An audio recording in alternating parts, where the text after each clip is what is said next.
Lukas 18. Kemudian, Yesus menceritakan perumpamaan ini untuk mengajar pengikut-pengikutnya, supaya sentiasa berdoa dan tidak putus asa. Yesus berkata, Di sebuah kota, ada seorang hakim yang tidak takut akan Allah dan tidak peduli akan sesiapa pun. Di kota itu juga, ada seorang balu yang selalu datang kepada hakim itu untuk memohon supaya perkaranya dibelah. "Tolonglah saya menghadapi lawan saya," kata balu itu. Sudah lama hakim itu tidak mahu menolong balu itu. Tetapi akhirnya, hakim itu berkata dalam hati, "Sungguh pun aku tidak takut akan Allah dan tidak peduli akan sesiapa pun. Tetapi kerana balu ini terus mengganggu aku, biarlah aku membela perkaranya. Jika tidak, dia akan terus-menerus datang dan menyusahkan aku." Lalu, Tuhan berkata, "Dengarlah apa yang dikatakan oleh hakim yang jahat itu. Tidakkah Allah akan membela umatnya yang berseru kepadanya siang malam? Adakah dia akan berlambat-lambat untuk menolong mereka? Percayalah, Allah akan membela mereka dengan segera. Tetapi, adakah anak manusia akan menjumpai orang yang percaya kepadanya di bumi ini apabila dia datang?" Yesus juga menceritakan perumpamaan ini kepada orang yang menghina orang lain, tetapi menganggap diri mereka baik. Yesus berkata, "Dua orang pergi ke rumah Tuhan untuk berdoa. Yang seorang, orang Farisi, dan yang seorang lagi pemungut cukai. Orang Farisi itu berdiri sendirian dan berdoa, 'Aku bersyukur kepadamu, ya Allah, kerana aku tidak seperti orang lain yang tamak, suka menipu atau berzina. Aku bersyukur kerana aku tidak seperti pemungut cukai ini. Aku berpuasa 2 kali seminggu, dan aku mempersembahkan 1/10 daripada segala pendapatanku.' Tetapi pemungut cukai itu berdiri agak jauh dan tidak berani menengadah ke langit. Dia menebah dada kerana menyesal sambil berkata, 'Ya Allah, kasihanilah hamba, orang berdosa ini.' Yesus berkata kepada mereka, Percayalah, apabila mereka pulang ke rumah, pemungut cukailah yang diterima oleh Allah, dan bukan orang Farisi itu. Setiap orang yang meninggikan diri akan direndahkan, dan setiap orang yang merendahkan diri akan ditinggikan."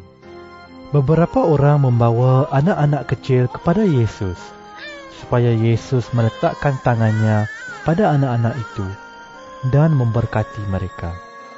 Ketika pengikut Yesus nampak hal itu, mereka menegur orang di situ.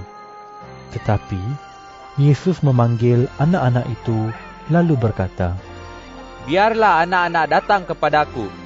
Jangan larang mereka, kerana orang semacam inilah yang akan menikmati pemerintahan Allah. Ingatlah, orang yang tidak menyambut pemerintahan Allah seperti seorang anak, tidak akan menikmati pemerintahannya." Seorang pemimpin Yahudi bertanya kepada Yesus, "Ya guru yang baik, apakah yang harus saya lakukan supaya beroleh hidup sejati dan kekal?"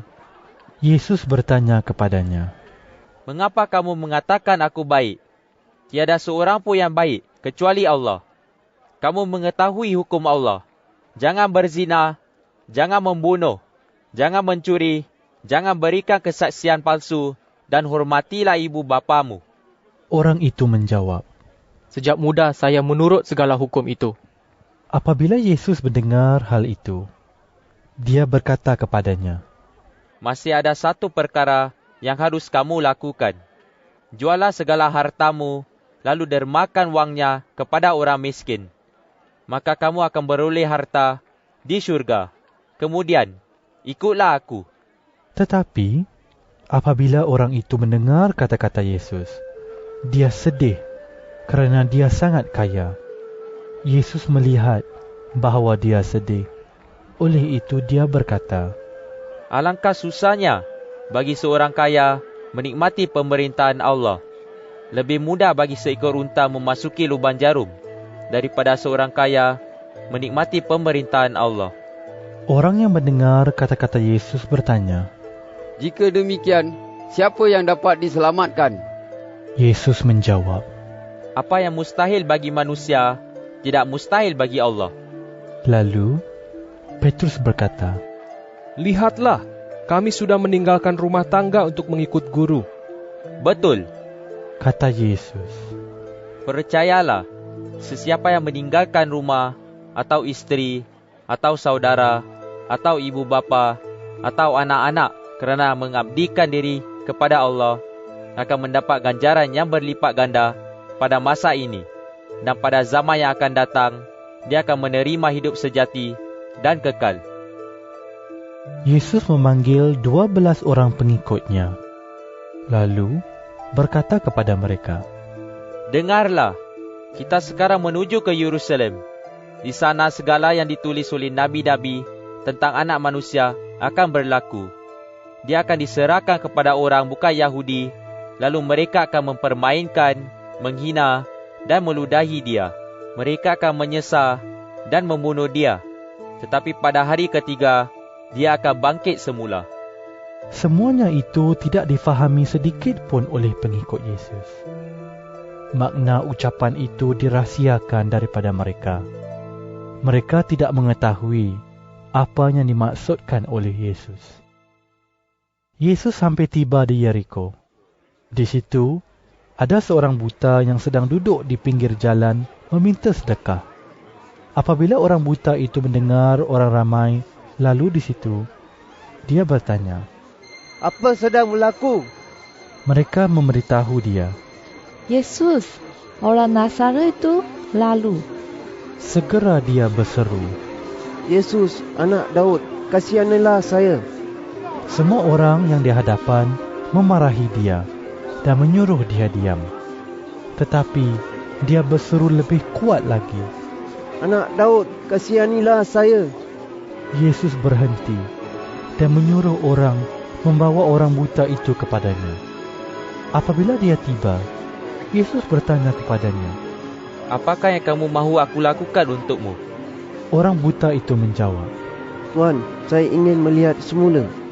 Yesus berkata kepadanya, Jika demikian, lihatlah, kerana kamu percaya kepada aku, kamu sembuh. Seketika itu juga dia dapat melihat. Lalu dia mengikut Yesus sambil memuliakan Allah. Apabila orang ramai nampak hal itu, mereka memuji Allah.